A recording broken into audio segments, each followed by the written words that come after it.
Hello, Gareth here, and in this video we're going to paint this scene.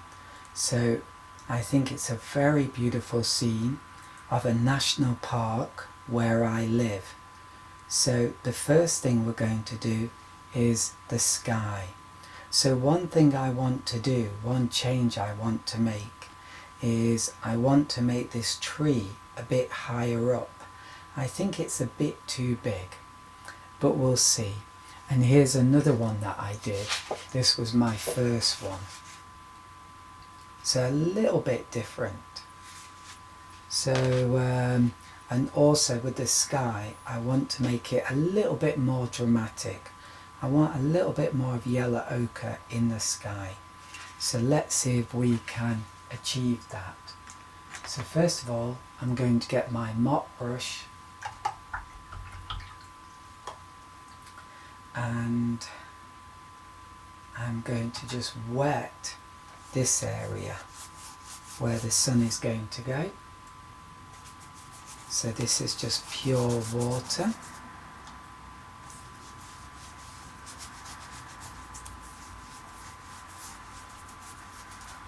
And now I'm going to get some yellow ochre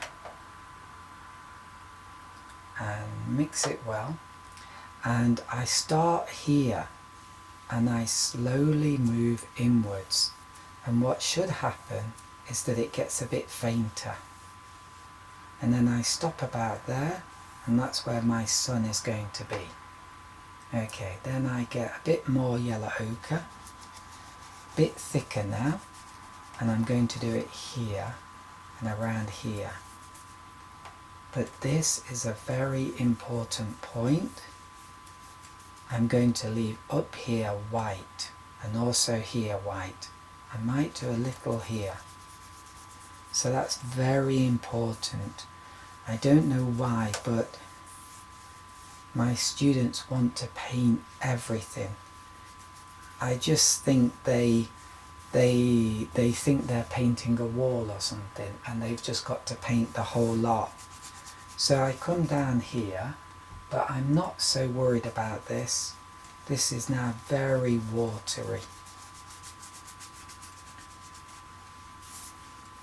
Okay, so that's pretty good. Now I'm going to do some blue, and I'm going to use our light blue, our cobalt turquoise light, or whatever it's called. And I want to do it a bit thicker this time. And I'm going to do it coming down here. Now perhaps I did a bit too much yellow ochre, but I'm going to leave it. Let's see what happens. But anyway, here I'm going to use it. And perhaps this has dried a bit too much, so I'm just going to spray above and have the drops fall down. And then here we go. Let that sink into that. Now we use yellow ochre and not yellow, because yellow will go green. I mean, this might a little, but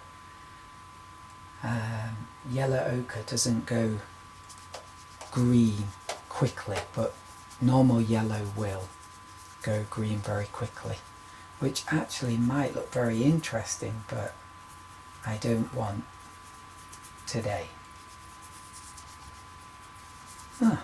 So I think that's looking pretty good.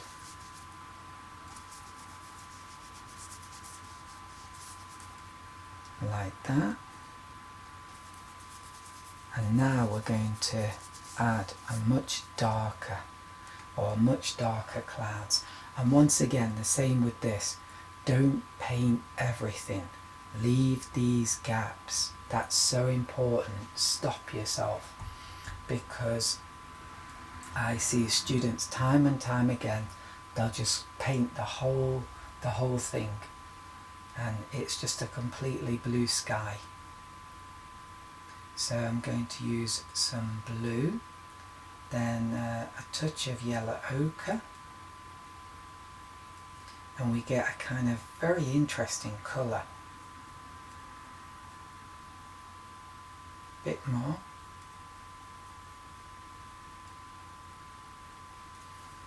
got a hair there. No thank you, don't want you. And then maybe a touch of red.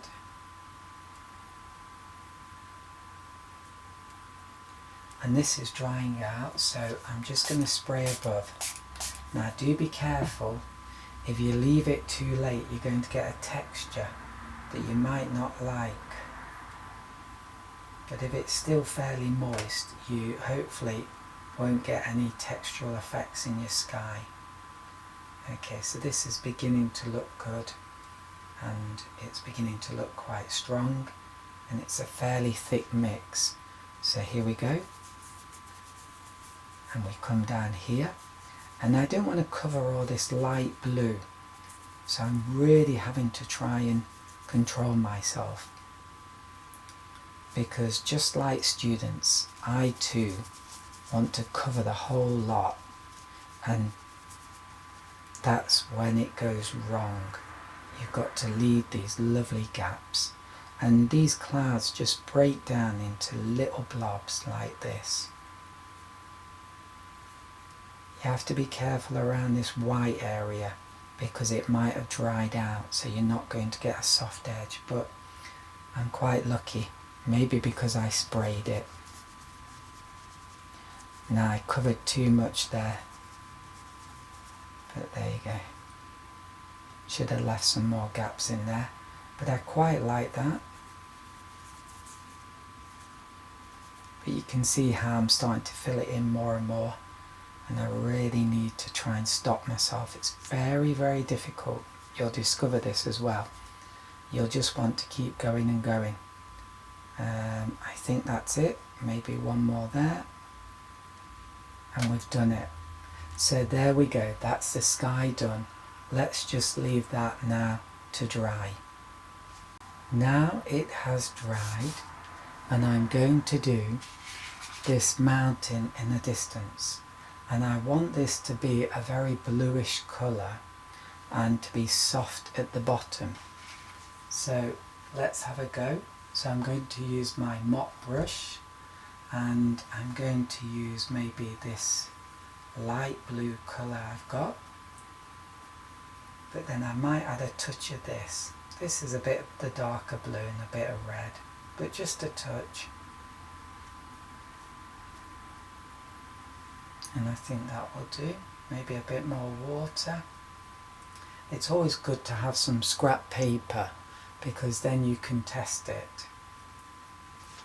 And I want this high up about here, so it's basically going to go up, down a little, and then up again. And I want this to be quite high up on the paper. That will do. Now the important thing with this is don't spend a long time doing it. So that's basically it. Then the tricky bit. Wash out your brush, use a rag,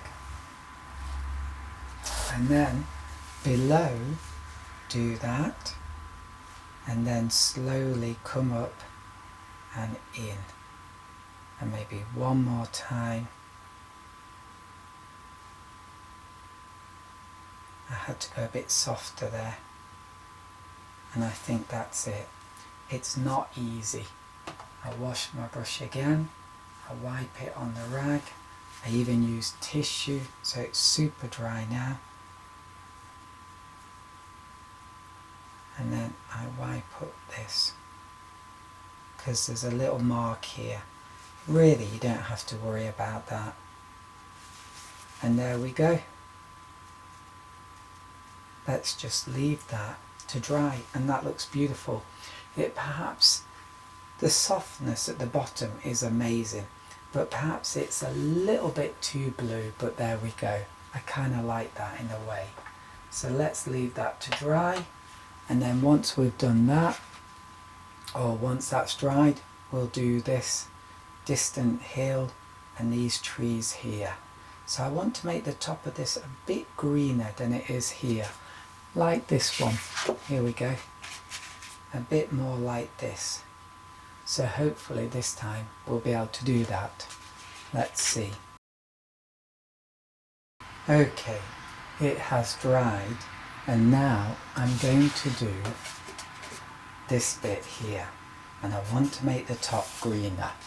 So I'm going to use two brushes, and with one brush I'm going to make the light green colour. So I think I'm going to use yellow ochre. I think I need a bit more yellow, and the blue,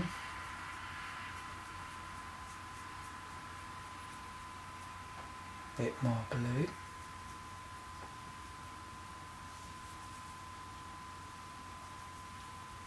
yeah, and that's not bad, but I probably need more.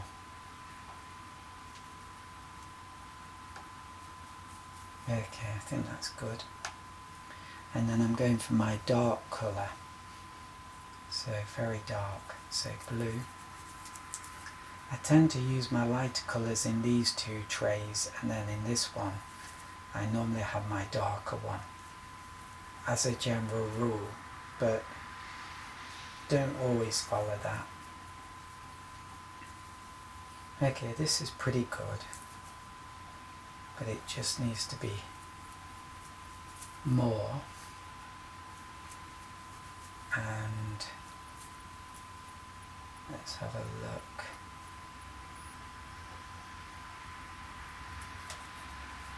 Yeah, maybe that's okay. Maybe a bit too dark, so it's too black. So maybe take some of this yellow here, some of this green here. Oh yeah, can you see that's a bit greener? The other one was more grey. It's because it's got a lot of red in it. So this one, not quite so much red. And I think we're ready now. Now I might even add a bit of that yellow. Touch of this blue. Ooh, too much. So I just need it more. I'm probably making too much of a mix, too big a mix, but it's better to have too much than too little. And I can probably use it later. So let's have a look. It comes down here under the mountain like that. Make it a little bit more moist. So the important thing here is I want to keep it quite high up, and you don't want it to dry out too quickly.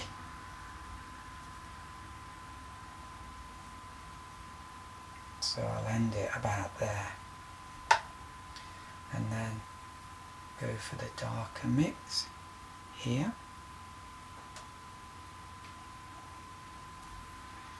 and again,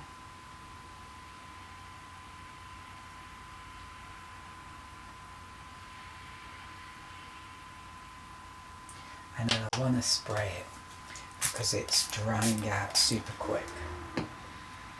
Then the next thing is so like this, and hopefully this is thick enough. So I splay the hairs, and then here we go. Not bad.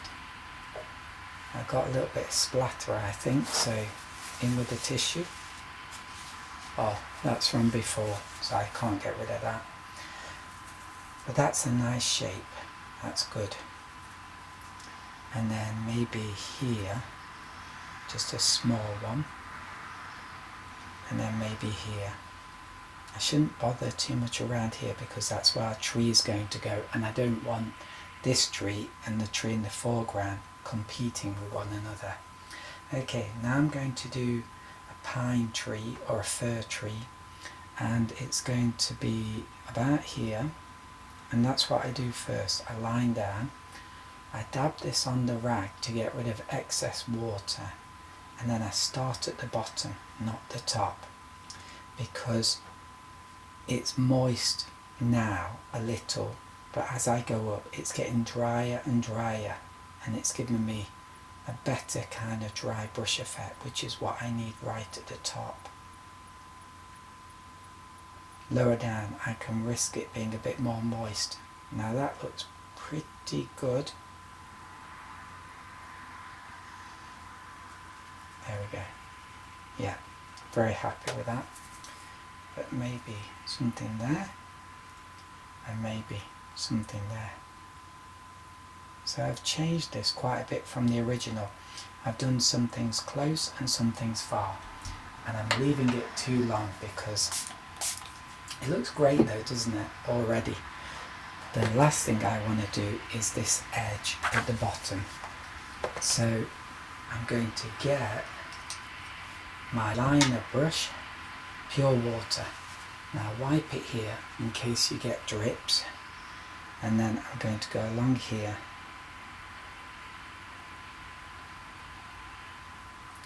and what I want to create here is some kind of texture. Don't have to worry about that mark. I could wipe it out later, or now with the tissue, just do that. So I'm just using pure water, but drying the brush and wiping this part, because you get big drops there and they fall down and they make a big cauliflower. You can, if you're quick, you can dry your brush and then absorb those water drops back again, so, and then you can repaint this, so you don't have to worry too much about that happening. It's just a bit of an inconvenience that you don't really need, right? Okay, and I'm getting a slightly rough edge here, I hope.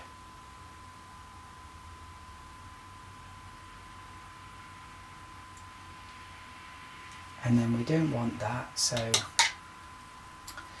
clean my brush, wipe it a bit, and then just wet that a little, just a little, and then let's just wipe that off. There we go, clean up job. And I think that will do. I would have liked to have gotten, in a way, a sort of like a cauliflower effect at the bottom here, like a bit of water going up and creating a kind of line, a bit of a hard edge up here. But this is okay, this kind of furry effect, that will work as well. And I didn't have to do this, so if you don't want to do this, if it feels a bit difficult, you don't have to. But it's an interesting edge we've got there now, and I'm going to let that dry. Now what I might normally do if I was just painting by myself, I might just continue and do the whole lot, but I think it's good to break it down into stages for you and just simplify the whole process. So let's leave this to dry, and I'm going to turn it back round again. There we go. Oh, and it just looks lovely, doesn't it? It's got a lovely feeling to it. Now we're going to do like a hill here and one here. So we can use these same mixers, but I need a bit of yellow. I should have done this before. And here's my imidazolone yellow. I don't know how you pronounce it, but that's what I call it. So first, I thought that'd be a light green, but it's got this dark. Anyway, let's see, maybe I should spray this first, just to make it a bit wetter so it doesn't dry out quite so quickly. Put these here.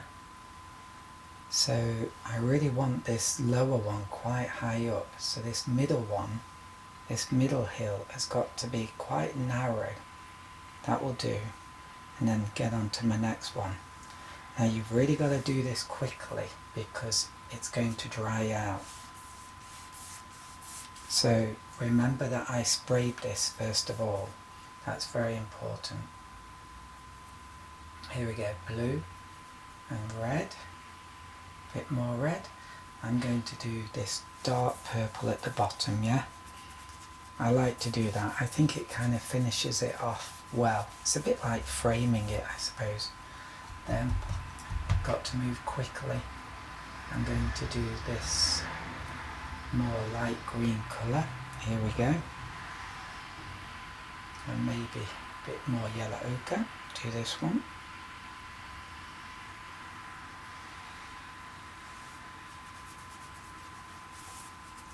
So it's looking pretty good. Then let's spray it. Okay, this is where it starts getting fun. So liner brush, pure yellow, add some water.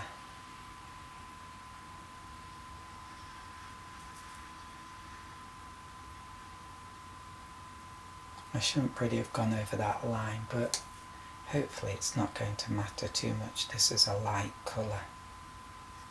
Okay, that looks really nice already. Oh, looky, looky. I didn't really know if it would work straight away. And maybe this is quite wet, this layer above, so I don't have to go into there too soon. So maybe I have to be a bit careful here. Let that dry off a tiny bit. Not dry off, but just become a little bit drier. Okay, so let's do that. Now that's beginning to look absolutely amazing. Okay, then with this, let's do a bit of flicking here. Now I'm not sure if it really needs this, but I just like to play a bit with the paint and do things like this, experiment. But look at that, there's something really beautiful there. Then I'm using the light blue over here. Now this is just creative fun. But it's going to give us some lovely texture. And what you can do is you can get some scrap paper and just put it like that, so this doesn't travel too far and doesn't go into any areas where you don't want it, like the sky or an area that's dry. Okay, and again. Oh.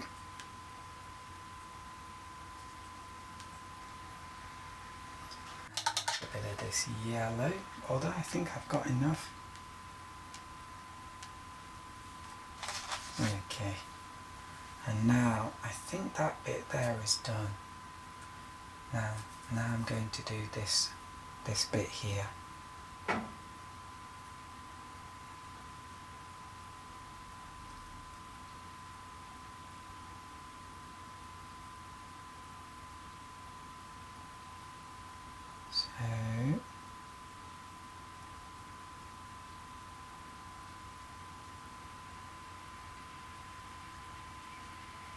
I'm going to dry this a bit, just use a drier brush and get rid of this excess paint because it's going to bleed into that yellow and I don't want that to happen. So I'm just going to do that. Wow, look what it's done here. But we can remove that. Okay. And then let's get the yellow and let's go in now.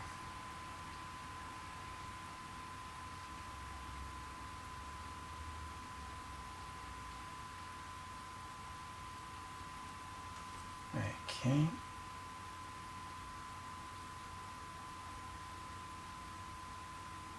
So this is really thick and I'm not sure if it's going to work, to be honest.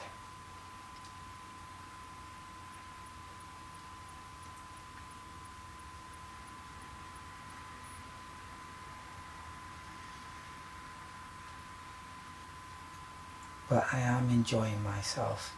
And that's what it's all about. You do sometimes feel nervous, and that's good too, because it probably means you're doing something a bit risky, and that's good. It's a really good thing to do.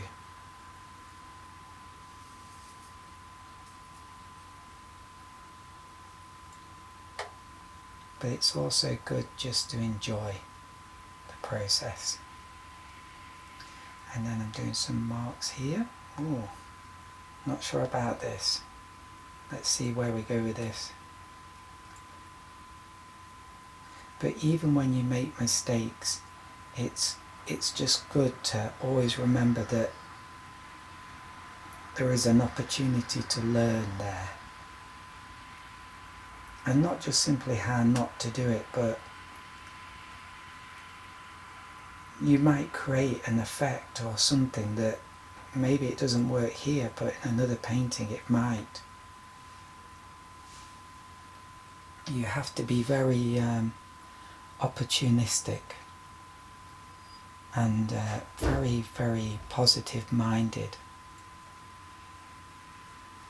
So I'm going to do some pure water down here, but that looks lovely. I mean, I could stop there, and it probably would be a good idea to stop there, but I am going to just play around with it a bit more, because at the end of the day, it's just how you learn. Now, an important point here, very important, all the grass hairs are basically pointing in the same direction. I mean, there's slightly different angles this way or that way, but none of them are going that way.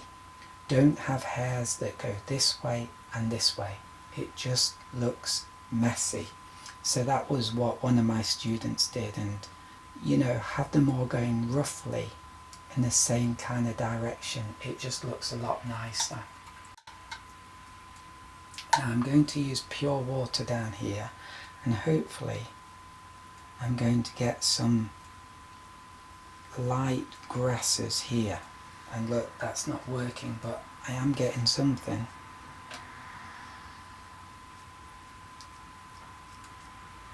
I'm getting dark grass hairs, but maybe that can work too.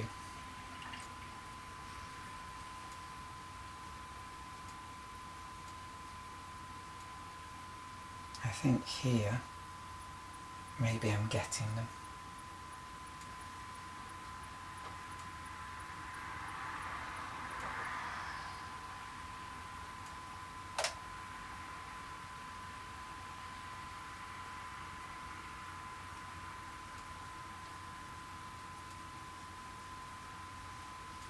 Okay.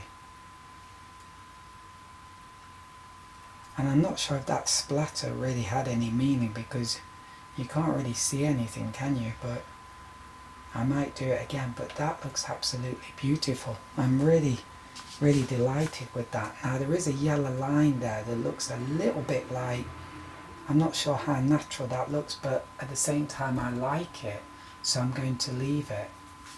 I'm not going to mess it up or anything, make it slightly, you know, like break it up a bit. I think there's something nice about it. So, well, that's pure water, but that will work.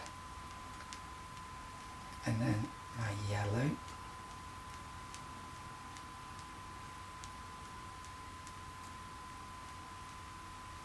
And then, yeah, that's a lovely little bit of texture there. And then let's get this blue.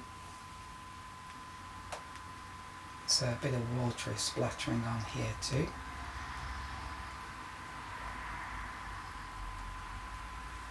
There we go. So I'm going to leave that now to dry, and it looks fabulous. In fact, I can tell I've done a good job because I don't want to do any more painting.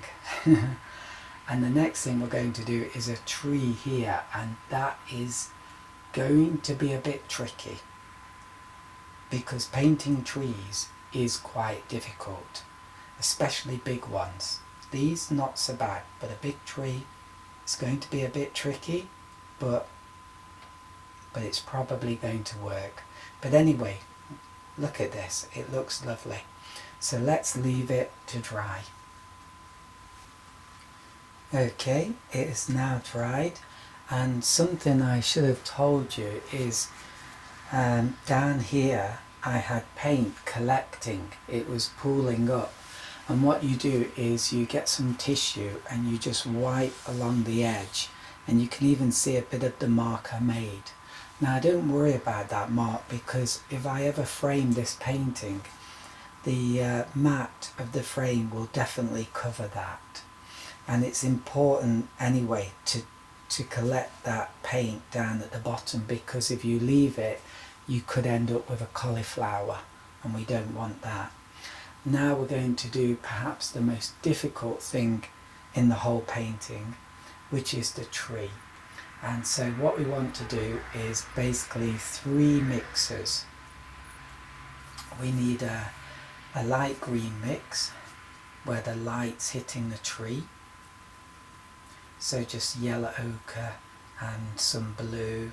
There's probably a touch of red in here. It stops it being too bright. And then here we're going to get much darker, some blue, touch of yellow ochre and a touch of red, bit more red, like that, bit more, and then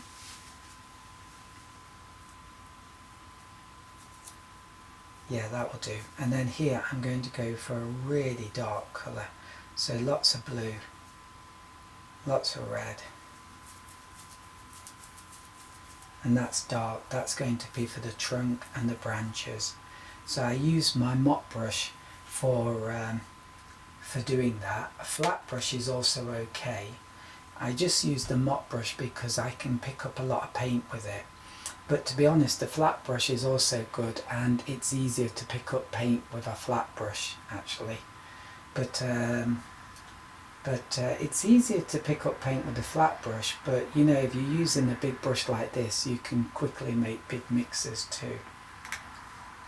I hope I explained that well. Maybe I'll try again.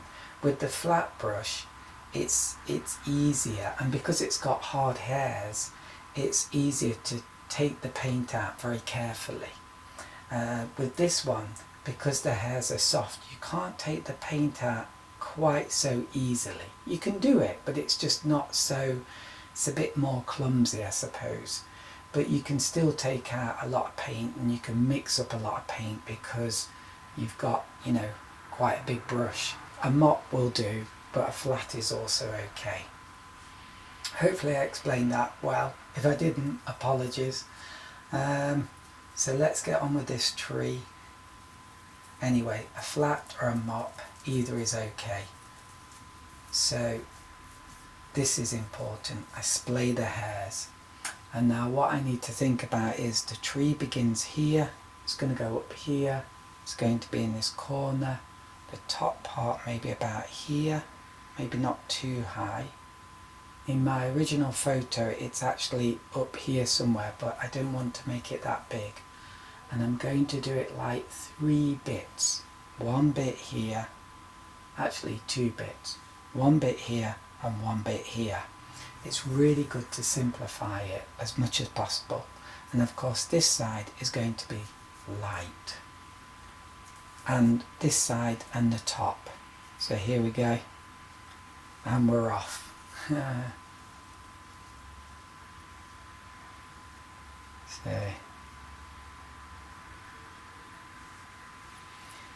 I'm not too mad on that because there's no gaps in it. So that's, you want gaps.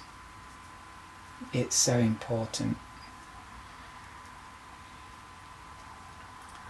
And it's looking good. And I think maybe that's maybe a bit more here, although it's difficult to see it down there. Okay, now we're going for the dark, using the same brush. So I'm using my pointed oval for this. I really love this brush, and you see how I'm doing the underside, but even here you're going to get a few dark leaves.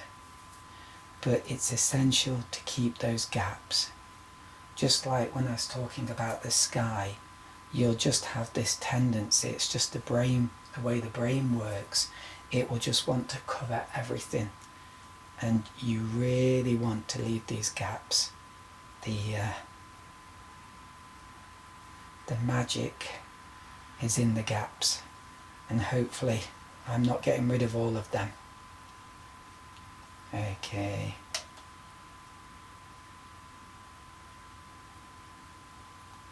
So I know I need to stop soon. Yeah, I think that will do. Okay, then quickly line a brush, and maybe I should just spray it to keep it wet. It's really important. Get my liner brush, make sure there's no water on it, and then the trunk begins about here, and you need to be consistent, so it needs to continue up. I don't go over the light areas, but the dark areas I'm not bothered about going over. And then the branches come out of this trunk, so can you see how that's consistent? And so it looks natural.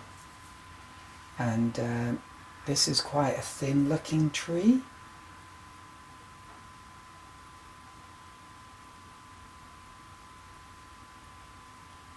Ooh, and if you go over, you can just get rid of it with a well placed thumbprint or finger mark. If you go over the light area with one of these dark lines, you can get rid of it. Okay, and then this goes here. Now I was going to do a shadow, but I think the grass is so long that you're not maybe going to get a shadowy line, not one that's visible. I think I might do just a bit of shade here. And that, yeah. I was planning to make this tree a little bit rounder. It's a bit of an oval shape, but I think that's okay. So you do need to consider the overall shape. That's essential. And then you don't get lost in the complexity of the tree. So important to keep it simple in that way. Okay, I think that looks good. Yeah.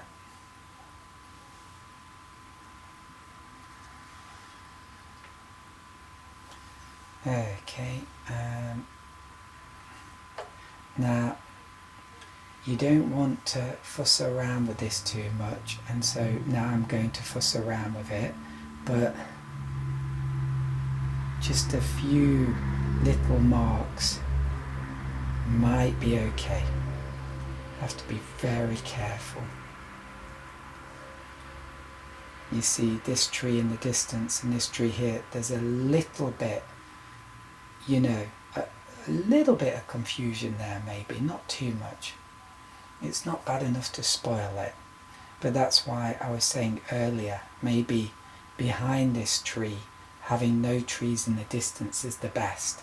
If that was just a hill line there, then it'd be very, very easy to understand what's what. Okay, that looks a bit more natural, and just soften that. Okay, I think that's good. And see how I'm using my finger to blend it in, and I think that's it. That actually looks beautiful. And I think what I'll add, okay, I should maybe stop.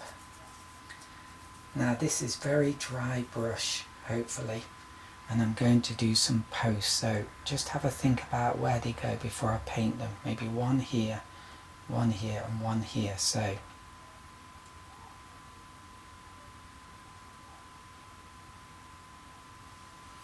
And you do hopefully get a dry brush effect. Use some scrap paper if you're not sure.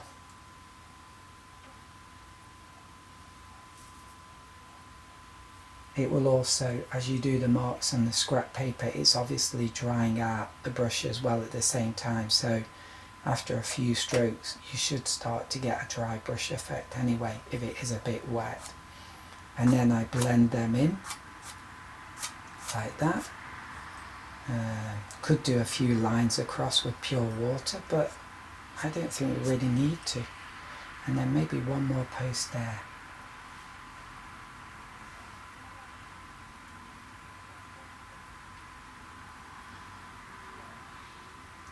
Now it's good if you have these posts at a slight angle.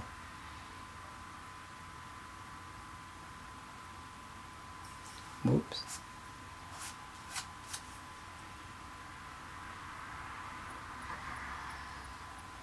So a slight angle to one another, so it's not perfect, and then it looks more natural.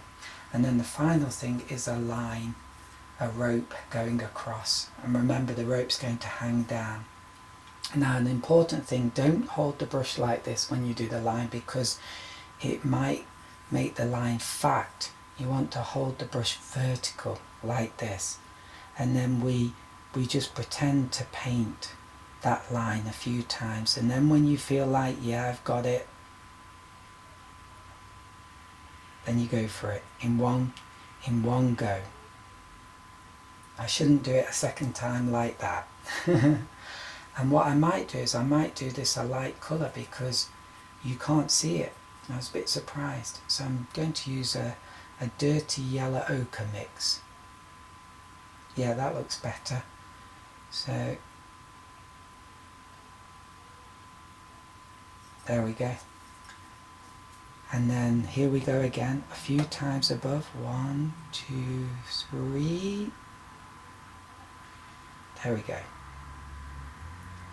And these rope lines don't have to meet up perfectly, because it's all, you know, it's all man-made stuff that isn't perfectly symmetrical. And then 1, 2, 3. See how I do it in just one smooth go? Just relax and do it. And there we go.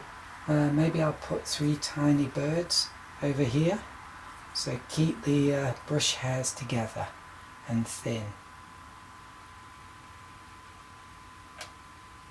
1. And you might want to get really close like this, because then you've got more control if your hand is on the paper.